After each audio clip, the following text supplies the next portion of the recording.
What I think AI has the power to do is really add more nuance into that journey. So rather than a human being say, oh, well, the typical journey, there's kind of 5 journeys. Well, if you have 1,000,000 customers, there's actually 1,000,000 different unique customer journeys, right? So I think AI can do a much more effective job of coming up with personalized recommendations. I think AI can do a much more effective job of generating content, especially for digital media.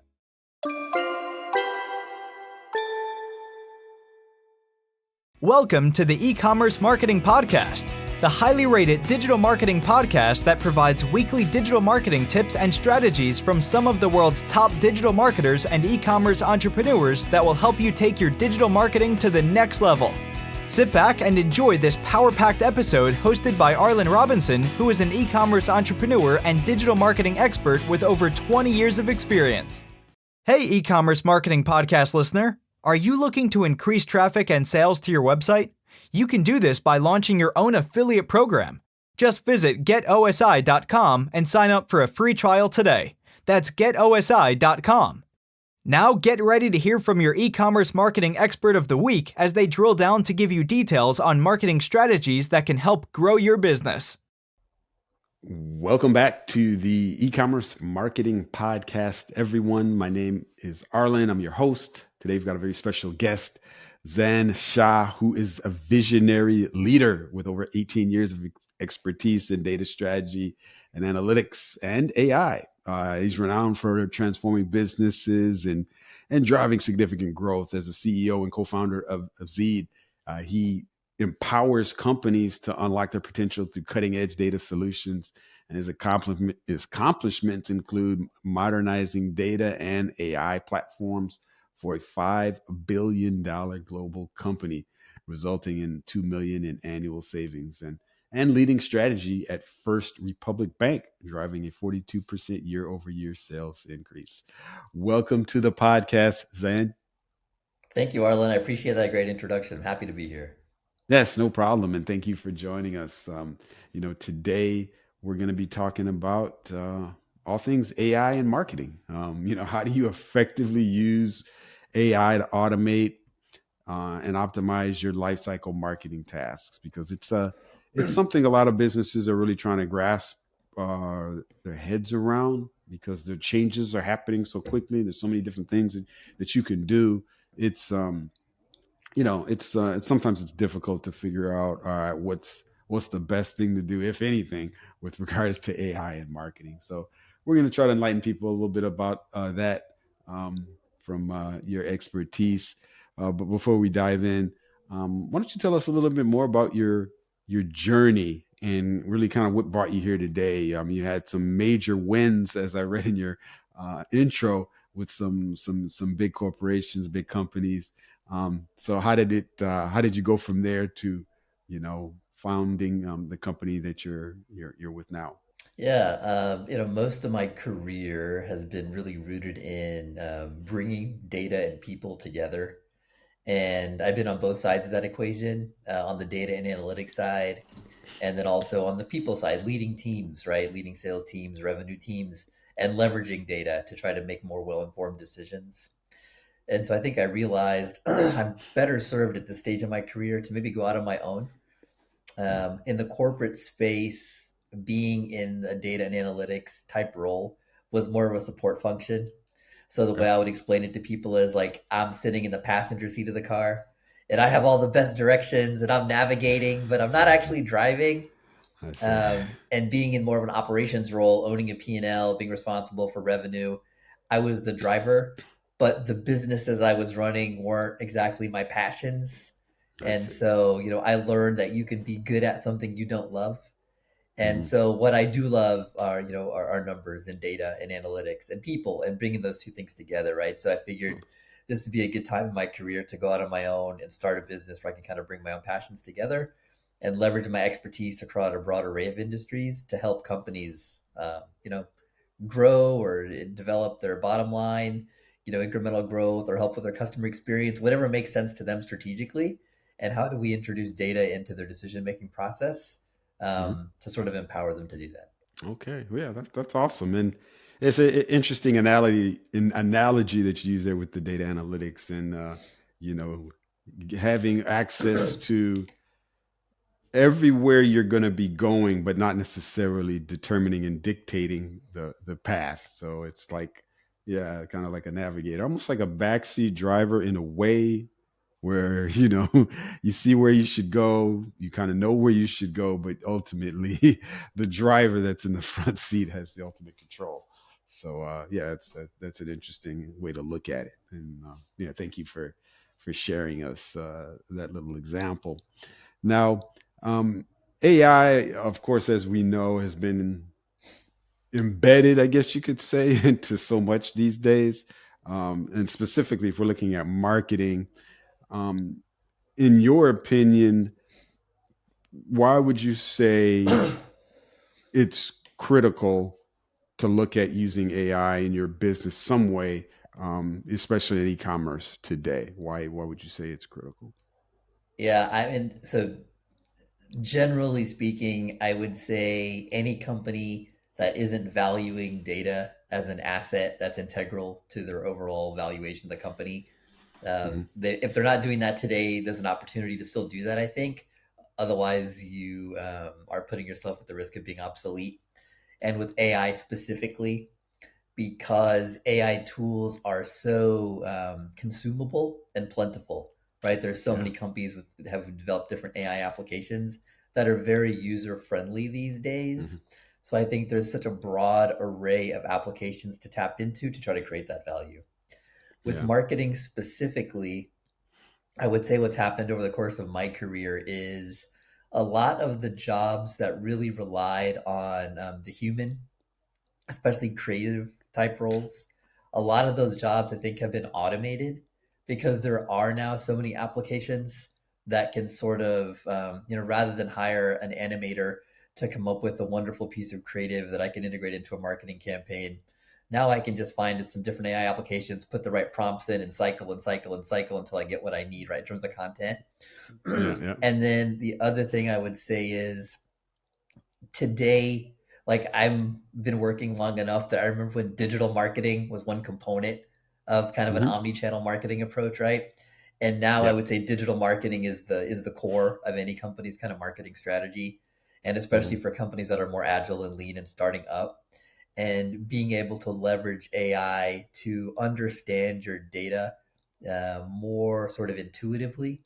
I think that's really essential to leveraging, an effective digital marketing strategy, right? Because Yeah. digital marketing, so much data is being generated between your prospect, your customers, in your marketing funnel, right? Conversion, and then once you get into personal, there's just so much data available, Yeah. and Absolutely. AI can simply make sense of that data, mathematically speaking, right? You still need a human being to Right. actually make sense of it in a practical Right. Right. implementation sense. But mathematically speaking, AI can process that data so much more quickly to make it Hmm. consumable.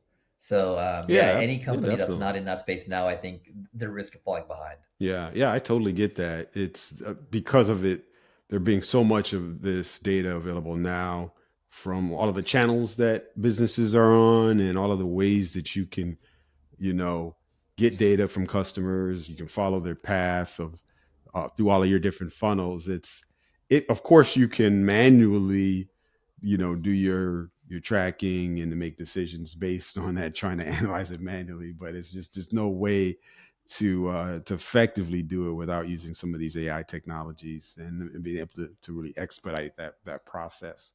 Now you mentioned a couple things that I think are at this point almost on the cusp of changing. You talked about as far as from a mathematical standpoint, being able to do these types of calculations at a rapid pace. Um, but I think we are now even getting to the point where the decision making process or part of it after analyzing the data can be done via artificial intelligence, but I'll give one caveat to that. You have to give it enough context as to your company and what you're doing, so that it knows the full scope of everything. As far as, just for an example, in our company, we've used a lot of custom GPTs for different things that we're doing marketing wise. And, we've kind of fed it different PDFs about who we are as a company, the different marketing channels that we're trying to go after, and just as much information as possible, so that when it's analyzing certain things and we're saying, okay, analyze these particular custom competitors, then you know we want this particular decision. So it kind of sees the full scope of it. Um, do you see that being effective, and how how much can a business rely on that type of decisions that have been made? Uh, so I would say as long as organizations are starting with the big picture, right, before kind of going into decision making mode, that can Yep. be a very effective way to operate. What I have seen is often companies will get excited about a use case and how AI can be leveraged in order to accelerate, that use case into the business Hmm. without actually rooting that in kind of the overall business strategy. And so then what happens is you build this really cool application that has a very specific purpose, but it may not necessarily create value at the strategic level in terms of prioritization for the Hmm. business. So now you've Yes. burned a lot of resources, both time and money, Yeah. to True. develop something that's True. actually not creating value, right? So as Yeah. long as the overall business strategy is translating into data strategy and then AI strategy, I think that's a fantastic way to make decisions, right? Yeah. I'm a Yeah. huge advocate of the power of data to enable people to be smarter and more well informed. And now, like, it's funny because when I talk to my kids about these things, they're growing up in this digital age. So to them, it's all Yeah. like, well, yeah, dad, that's the world, right? And, I Right. remember the world Exactly. before, obviously, right? And so the idea that you could process so much data and with a degree of certainty about what the data is actually telling you, because you can Hmm. process so many variables in that data, right? And then because Yes. you know your business, you can bring those two things together and make well informed decisions, put those decisions into some practical implementation, and then generate even more data to learn whether Hmm. that was the decision that had the impact you wanted or not. Like, I think that's Yeah. fantastic, right? It So is. yeah, I Yeah. would say there's a huge place for AI to help facilitate those sort of decisions. Yeah. Yeah. I can definitely see it. I'm definitely firsthand witnessing it, for sure. And speaking of witnessing the impact of this, I wanted to see if you could share maybe a real world example of a business that you've either seen or you've either worked with directly, that has successfully implemented, AI in their whole life cycle marketing. Either, like I said, you worked with, or that you're just familiar with in general. Hey, before we jump into the next question, I want to take a quick second to talk about something that's been a game changer for so many business owners, including myself. That's public speaking. If you're running an e commerce brand, marketing agency, or any business, your ability to communicate clearly and confidently can really make all the difference. Whether you're pitching to investors, speaking at conferences, or even just creating content that connects with your audience. That's exactly why I created speak2empower.com, a coaching program designed to help you master public speaking without fear. You can start with my free 10-day course where I walk through essential strategies to overcome nervousness, engage in the audience, and speak with confidence. And if you want to go even deeper, I offer weekly virtual group coaching sessions and one on one coaching tailored to your needs. So if you've ever felt like you could be more confident on camera, on stage, or even in day to day business conversations, head over to speak2empower.com and get started for free today. All right, now back to the episode. Sure. Happy to. The first time I used AI myself, this was several years ago, right? And it was basically a machine learning model was what we started with. So the idea was we were the brand that we were representing was a well-known brand, but the product, the service line that we had wasn't well affiliated with the brand. So there was an Mm-hmm. awareness play. And what we were really focused on was the acquisition cycle, right? So because our product line was significantly smaller from a revenue base than a couple of the other bigger product lines in the company. The resources we were allocated were significantly less, so we had to think smarter, right, about how we used our resources.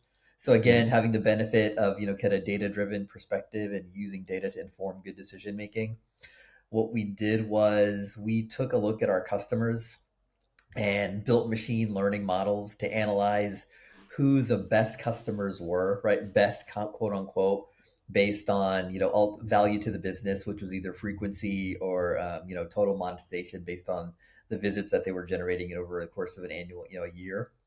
Sure. And then we looked at the bigger pool of prospects in our relevant universe to Mhm. find lookalikes, right? It's a pretty Okay. simple concept, but it was Yeah. radical thinking, at the time we were Yeah. doing this to Mhm. try to understand, okay, so if it was an auto repair business, right? An automotive business.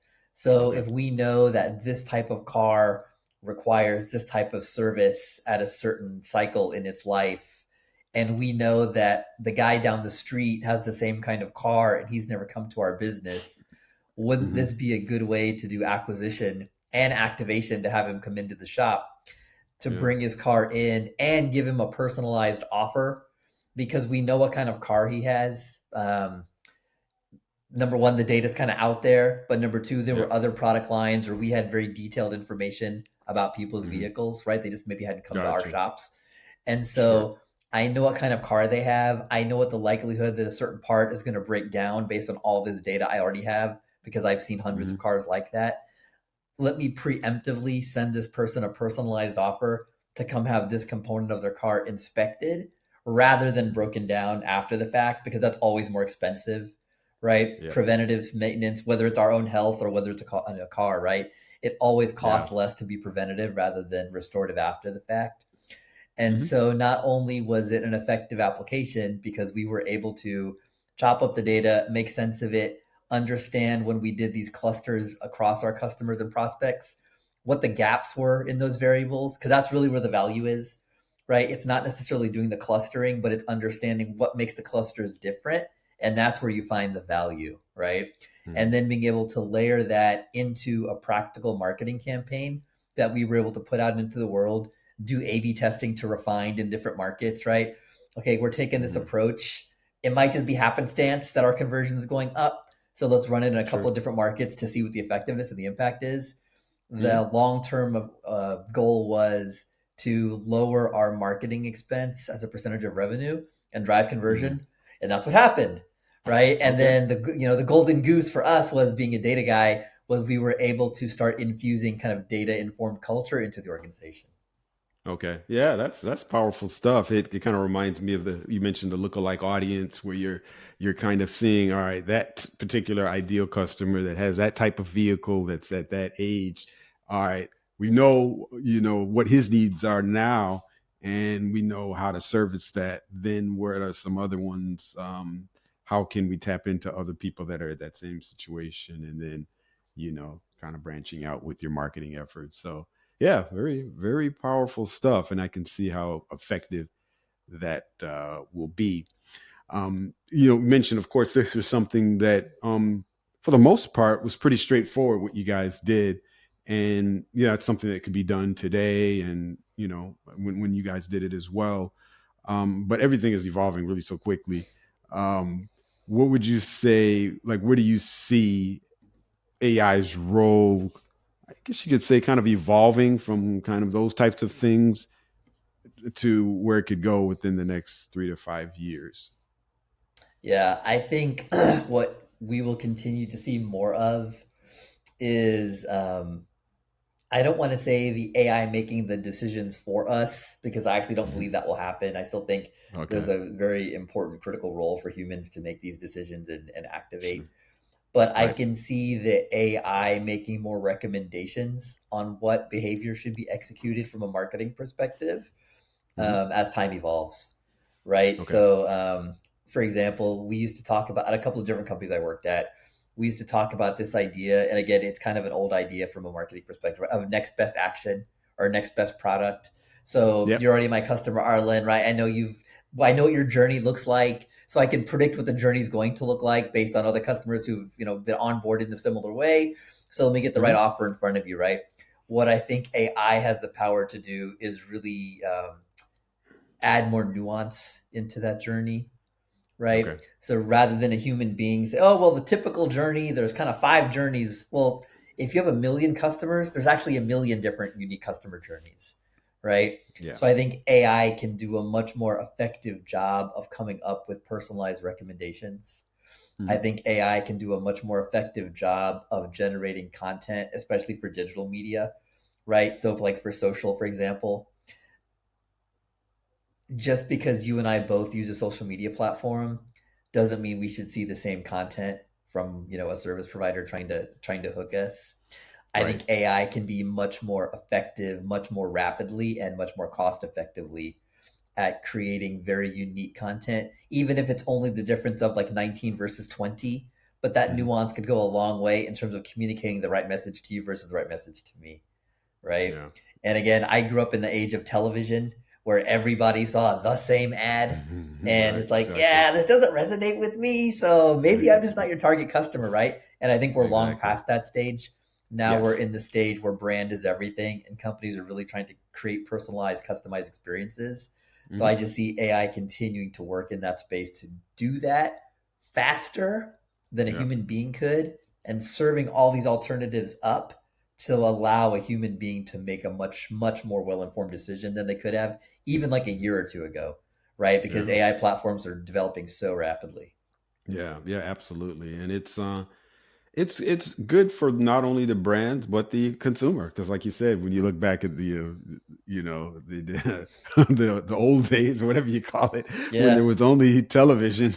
I remember those days, and like you said, you would see ads that a lot of times were not appropriate for you or didn't have any relevance to you. And but yeah, those things are rapidly changing. um, Now, you've been in the space for a little while. You guys have been kind of grasping this technology, and a lot of businesses have. So I'm sure you've had a lot of lessons learned along the way. What would you say are some common mistakes that either you've made or some other marketers make when they're approaching AI driven lifecycle marketing automation? Yeah. I would say for me, I would say because I am so in love with the idea of data, is don't trust the data too much, Okay. right? Because every data set, whether we want to, acknowledge this or not, is biased in some way, right? How we're curating those data sets, how we're evaluating the data, there's a human bias inherent in data. And Yep. so sometimes we can build these pictures for ourselves where I want the data to tell me X. So I'm Yeah. fishing for X in the data. And once Yeah. I That's find it, I'm true. like, see, this is exactly what I suspected was going to be the case. Yeah. So I think That's that's true. dangerous, That right? That's is. very dangerous. Um, for some of the companies that we worked with, I think what's become very common is kind of back to what we talked about earlier is not understanding that there's a process in order to enable AI effectively, right? And so, like we worked with one company who they wanted to leverage AI to help both their sales and marketing be more efficient, just to put it simply. Mhm. And we're like, great, that's a great use case because like we're not of the school that AI should eliminate jobs. We're of the school that AI should help create more higher value jobs for human beings, right? Let the AI do the mundane tasks and enable people to skill up and spend more time in human interaction. So like this is a great Mhm. use case. And as we walked through it with them, we had, our typical approach is crawl, walk, run. What we sort Yep. of had to uncover for them was we can build you an application. However, that's predicated on you having the right data and the data available in a consumable way. And so that was something not being sort of data folks they had really considered. They're like everybody 2 years ago was everyone's an AI expert now because everyone has some Gen AI application at their fingertips, right? Ex- And they're like, Exactly. oh, we're just going to put a prompt in and we're going to find out like what marketing campaign was the most effective or what region had the most sales. It's like you can Mhm. have that if you have the right data behind the scenes, right? Otherwise, it's garbage Yep. in, garbage out. So I think that's Yeah. very typical still, especially for companies that aren't maybe, again, like they don't have these data infused cultures that they're operating in. And Hmm. so they're looking at AI as like, oh, it's the shiny new toy. And they're not thinking about, well, there's a process to actually create value so you can enjoy the toy when you're playing with it. And so I think that in our experience, that is very common. Yeah, yeah, I've seen that as well. You have to come into it with kind of an unbiased approach because, like you said, you can go down that route where you have an idea of what you think the results are going to, what conclusion those results are going to bring you, and then if you prompt it a certain way, it's gonna give you that exact result. So you have to be careful about kind of the prompting you're doing, what type of data you're looking at, and just have to have the right process in place so that it's as objective as possible, and it doesn't give you the answer that you kind of that you're looking for. It gives you more of an unbiased one. So that's a very good point that you've made. Zain, as we get ready to wrap things up, what would you say are some tools or resources that you could recommend for anyone just getting started with AI powered lifecycle marketing? Yeah, I would say the first thing I would recommend anybody doing, especially in their own organization, is understanding what their data strategy is, right? Hmm. If there's not a data strategy, that is a fantastic opportunity to step into that void and help create that data strategy to enable the AI, right? Okay. Applications. The next thing I would say is, wow, Arlen, there are so many applications out there, right? It's crazy. Yeah, it is. Um, I guess the other piece I would say is I personally don't think it's a good investment for companies to be developing their own AI applications, right? Okay. And we're very transparent with a lot of our prospects and clients about that too when they bring it up to us. And Hmm. it's very, it's a lot, we're humans, so a lot of it's Hmm. ego driven. And it's Yeah. like, yeah, but my CEO friend down the street, Arlen, we were hanging out this weekend and he told me about this fantastic application that his company has. It's like, Yeah. and Yeah. that might be working for Arlen relevant to his space, but we're Right. not a technical company. And so rather than pour resources into something that is actually taking us away from our core business, why don't we Right. just go out there and find something that's available, right? And so, like, I'm just trying to think of one specific because there's so many. Hmm. There's literally so many. Like when I'm doing editing for business writing, I will do Yep. my own writing because I don't want the AI to do the writing for me because I found out to be like I did a test actually on LinkedIn a couple years ago. I wrote a bunch of Okay. my own posts and then I did a bunch of AI driven posts. And my Hmm. post measured by like engagement, impressions, likes, whatever you like, my post came ahead. And I think it Yeah. has a lot to do with the fact that like AI still doesn't understand tone because it's Yeah. not actually Exactly. thinking, right? It's not thinking Hmm. about what the content is. And so, but I will use AI applications to help me like edit and clean up my language and make it more grammatically, structurally correct. For For sure. pitch decks, same thing, right? Hmm. I put my decks together and then I'll run them through, the machine to make sure that it's actually telling a Yeah. logical story in a logical order, right? Exactly.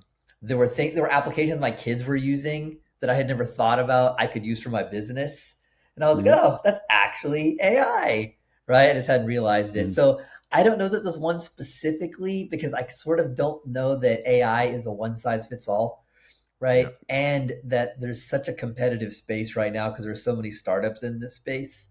Hmm. Um, I guess my last recommendation would be like try anything you think makes sense, Yeah. right? Yeah. Because I've Good gotten so point. many recommendations and I get excited and then I use the app and it doesn't work the way I want it to, Yeah. right? And then I go to the next one, and then maybe the fifth one on the list is actually giving me the experience that I want because my Hmm. experience is going to be different than the person down the road. But yeah, I guess try anything you think is going to work for you and learn from that. That would be my Yeah. recommendation. Yeah. I totally agree. And I've tried many tools and solutions, and I've heard people rave about these different tools and say, okay, this is the greatest thing, since sliced bread, and this is the best. And then I've tried it. I'm like, yeah, I don't know. Yeah, it's just not a good fit for me. So, Yeah. yeah. So I totally agree. You have to just try and see. But there's no like one size fits all for sure. Um, well, this has been a awesome conversation, Zan. Thank you for coming on. Thank you for joining us. I've learned a ton. I know our listeners and viewers have as well. Lastly, before we do let you go, I always like to shift gears so our audience can get to know you a little bit better. If you don't mind sharing just one closing fun fact about yourself that you think we'd be interested to know. Um, wow. So I love to travel. So I actually live in California, and right now I'm coming to you live from Germany from Dortmund, Germany. Um, Awesome. yeah, and so I love expanding my horizons, and travel I think is a Yeah. great way to do that, right? You get language, you get culture, you get Yeah. food. It's fantastic. Exactly, it is. Yes, thank you for sharing that, and thank you for jumping on even during your little vacation. I appreciate that, and that's the power of yeah, it's technology these days as well. Being able to do these meetings. I'm in Orlando, Florida. You're in Germany, and we're able to connect pretty seamlessly and get this done. So yeah, good stuff. But yeah, I definitely recommend people to travel. You do learn so much from other cultures and different things. When you're abroad.